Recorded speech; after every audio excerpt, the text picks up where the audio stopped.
I'm here on a Tuesday, giving you Ball Type episode 5 review. I took notes. Here we go. Let's jump right into it because I didn't give it to you last week because I was busy. I was in the hospital all night long with my mother. She's okay now. She's good. She's good. Calm down. Calm down. She's fine. She's fine. She just had some major surgery and she's fine. No, she's fine. Calm down. It's fine. It's good. I took care of it. I took fine care of it. It's fine. It's fine. We get into review. We get into review now. Okay. The Ball Type episode 5. So we open the episode with my girl Sutton waking up with some fine ass man.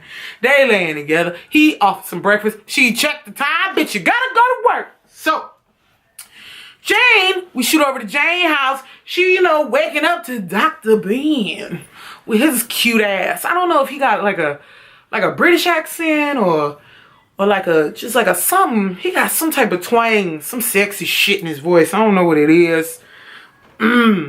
Adina has left to do something artsy, I think, and Kat says she's living vicariously through her. And so when they get to the office, they have to pitch ideas to Oliver, I'm pretty sure his name is. Sutton does. And Sutton is like standing there like, I don't know what to pitch. And then she just on the spot goes, why should you feel bad for having an amazing night with whomever? Instead of it being a walk of shame, why not it be a stride of pride? And he was like, I like it, And he said, next time shower. Before all of that. And it was so funny. So then Jane is sitting in a coffee shop and she's having, problems with her laptop and everything. And then Pinstripe shows up and he's talking about how they have internship at this magazine that his friend works at called Yes Girl. And so she applies for a job at this magazine called Yes Girl. And then Kat, we shoot over to Kat. She needs to start hiring, if we noticed in episode 1 when she came back, she needs to start hiring people for her social media division. So she starts to look all over these applicants and then she starts to feel that's like a little boring. She's like, they're all like me though. We went to college, they did this, they did that, they did this. It's the same run-of-the-mill shit when she wants something new. So her friend suggests that why don't she, look for it in a different way. Why don't she look for new people in a different way?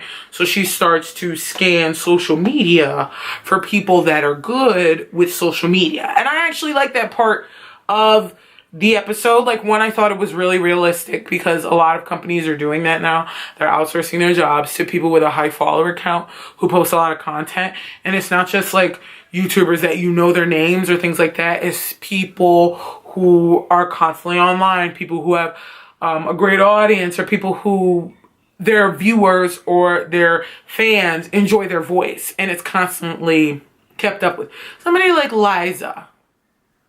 I like Liza. She hosts Double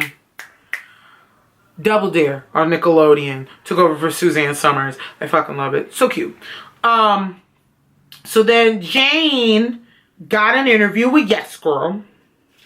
And it's amazing. Kat finally finds somebody that she really likes. This girl who called Scarlett out actually on something that they posted when they called, box braids. They called them boxer braids. And she was like, come on now. They mean boxer braids.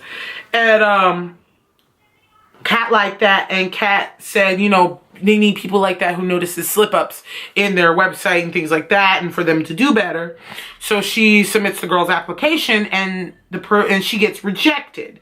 And the reason the girl gets rejected is because Scarlett has this thing where you need a college degree in order to work for them. And Kat just, at the time, Kat doesn't know that, and she wonders why. So then when the girls are all sitting around and, you know, they're all telling what they should do and how they should venture out, they all tell Sutton how, you know, maybe she should keep seeing this dude she just randomly, you know, slept with at the hotel and hang out with him more. So she gives it a try and she introduces the girls to this guy named Dylan. Well, to this guy named Dylan. It's the same guy from earlier, but his name is Dylan. And he seems really sweet. You know, he's huggy and he's really sweet and he's buying them drinks and it's a good time. You know, and they decide to do karaoke. It was so cute. Like, I loved it, them doing ABBA. I'm a huge ABBA fan already. If you follow me on social media, you will see me play fucking Chiquitita like nobody's business, okay? Chiquitita is my shit. And Fernando. There was something in the air that night. The stars were bright. Fernando. Okay. You are the dancing queen. Clearly I'm going to see Mamma Mia. Meryl Streep better fucking be in it. You already got my girl Cher. You better have my girl Meryl. Oh, God. Ow! So, they're doing karaoke. Everything is going fine. But then the karaoke starts to skip. So, Sutton's date, being the amazing man he is, he was like, hey, I got it on my phone, girls. It's fine. It's fine. So, he pulls up the words for him, and everything is going great. They're singing the words. They're singing the words. We're singing the words. And then her man gets a text, and it's from a woman. And it says, hey, babe. And she's like, who is this? And he's like, could you get off the microphone and you come off stage and I can explain it to you? And she's like, who's the girl? And he's like, it's actually my wife. So. He got a wife. He got a wife. He's an adulterer. Cue the sinning. Sinner. Oh my God. Sinner. Can't bet y'all worried about gay folks. Sinner. Oh my God. Well, so he leave. Well, she make him leave, bastard. He leave.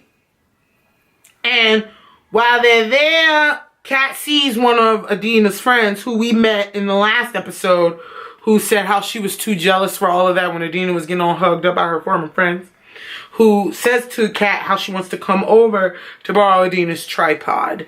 And first, Kat's like, oh yeah, well, Adina's not here. And the girl's like, so that means I can't come over. And some cute coy shit. I'm like, yeah, bitch, you mean you can't come over? I got a girl.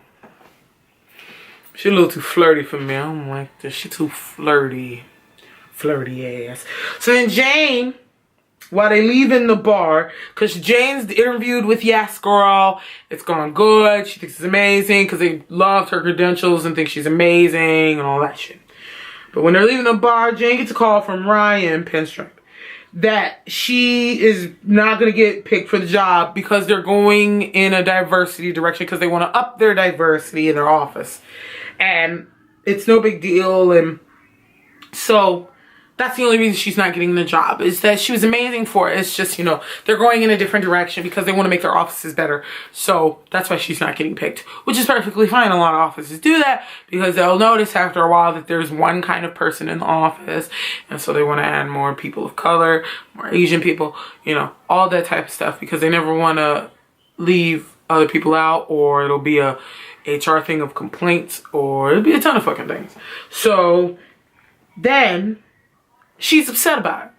And she's like saying it to Kat and Sutton. And what I loved about this scene was, if I had $1 for every time I have been Kat and I've had a white friend like Jane and I've had a white friend like Sutton be like, oh, can we change the subject? Oh, and this was my problem with Jane. When she said, why are you acting like I'm being racist? Okay, why was racist the first thing she ran to? It was like, Kat ain't say shit about being racist. She's just acting like, why? She's just looking at you like, why are you tripping just because you didn't get one fucking job? You ain't get a lot of jobs. First of all, your ass wouldn't have been fired if you would have just followed the fucking rules. Like, you know, a lot of this shit happens to Jane because of Jane.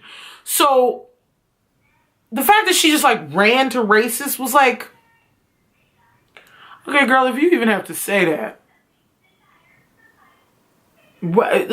I hate friends like that. Like when you be like calling them out on some shit and they be like, oh, why you act like I'm racist? Okay. Where and when did I call you racist? Because Kat was like, but it's a good thing that they're doing that, right? I mean, there's other jobs for you, Jane. Why is it a big deal? Like, all Kat was doing was asking her what the fucking big deal was anyway. Why is she tripping? And she just, ooh.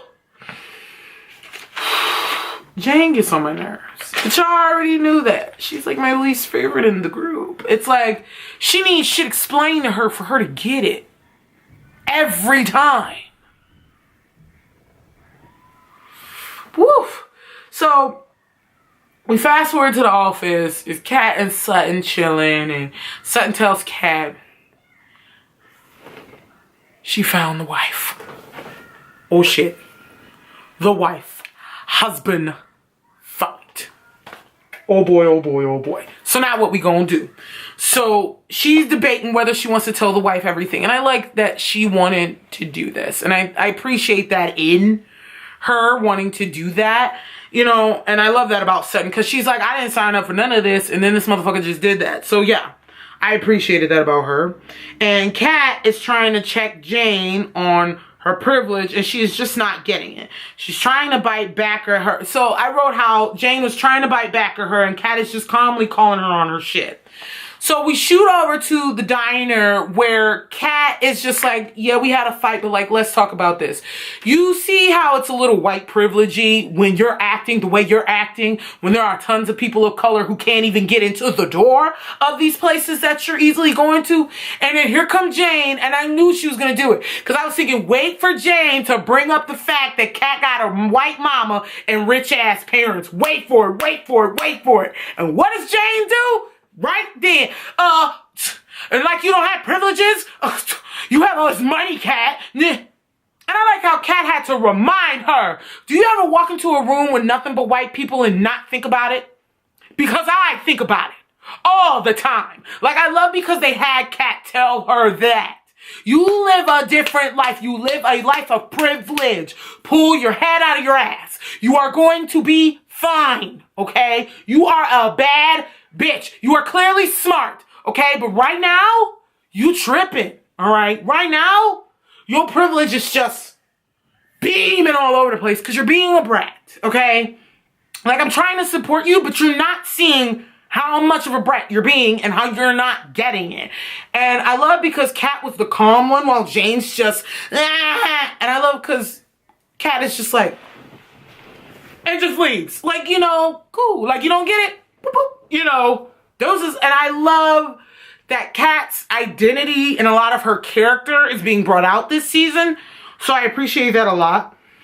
Kat asked Richard to get her a meeting to be set up because she really wants this girl that she has found on social media to be on Scarlett's work team for social media, because Kat believes that this girl could actually help Scarlett. Like when she interviewed the girl and learned that this girl loves Scarlett so much, but never even thought she could work for a place like Scarlett because of where she's from, Kat wants to help her. And Kat wants her and girls like her, people like her, to know that they can work at these places and they can get into these places.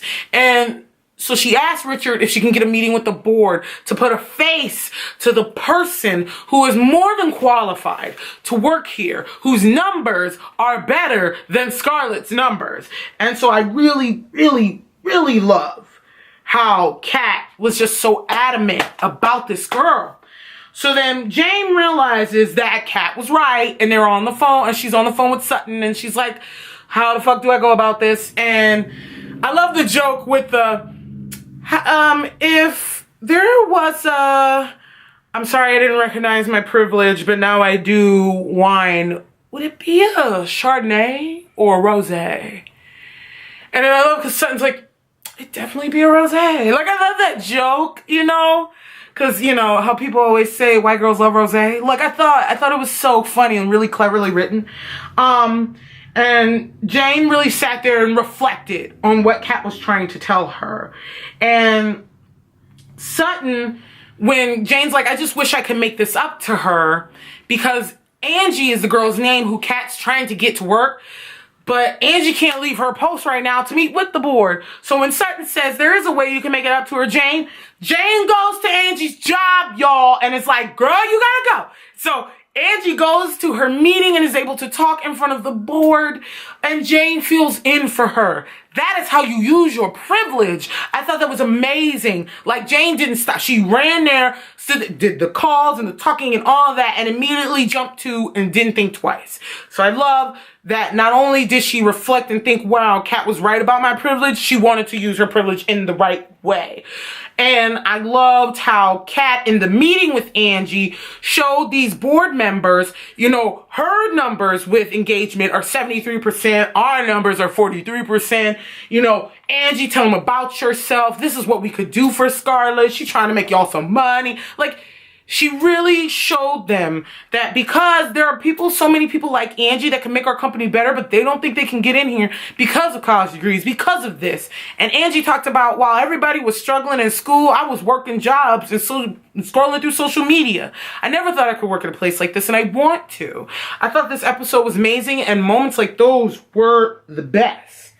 And then they end up hiring Angie, and I fucking loved it. I thought it was so great. Then we shoot over with Sutton, and she meets with Allison, the wife, and they sit up and have the conversation, and she tells Allison everything, and Allison takes it in, and Allison said, he told me you were some crazy stalker, and I'm not getting crazy stalker vibes.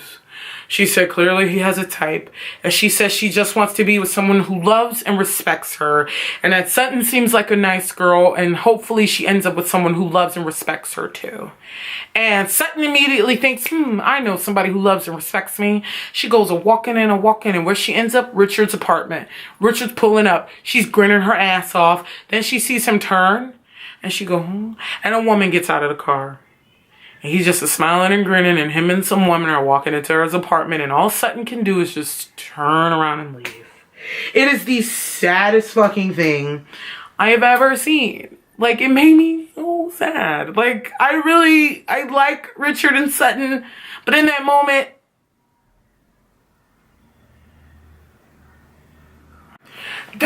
when your camera overheats and just cuts off when you're at the end of your fucking review.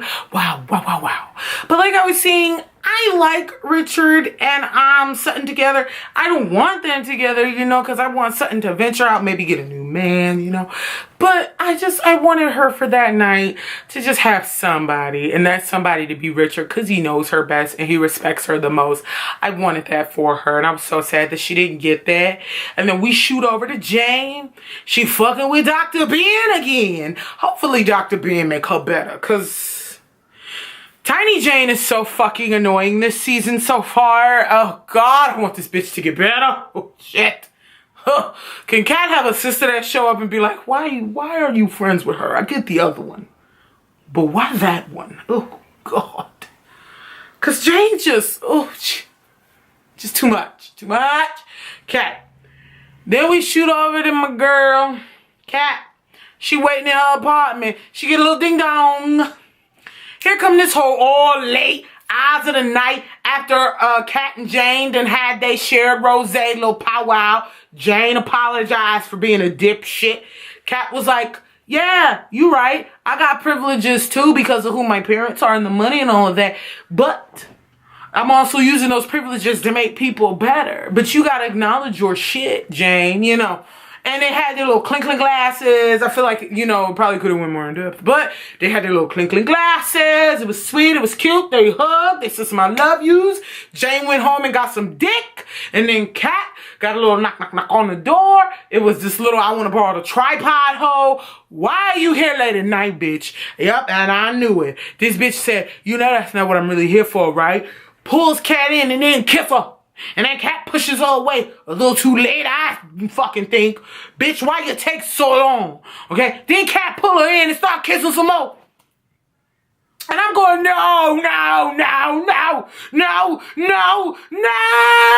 And then Kat go, look at her phone, and it's the little tripod bitch that had texted her and said, sorry I flaked tonight. Kat was having a sex dream about a bitch that ain't Adina. having sex dreams about girls that ain't her girlfriend. Cat's having sex dreams about girls that ain't her girlfriend, y'all. Cat's having sex dreams about a girl that ain't her girlfriend. Oh, oh, oh. That's bad. That's real bad. That's so bad. Dead. Bad.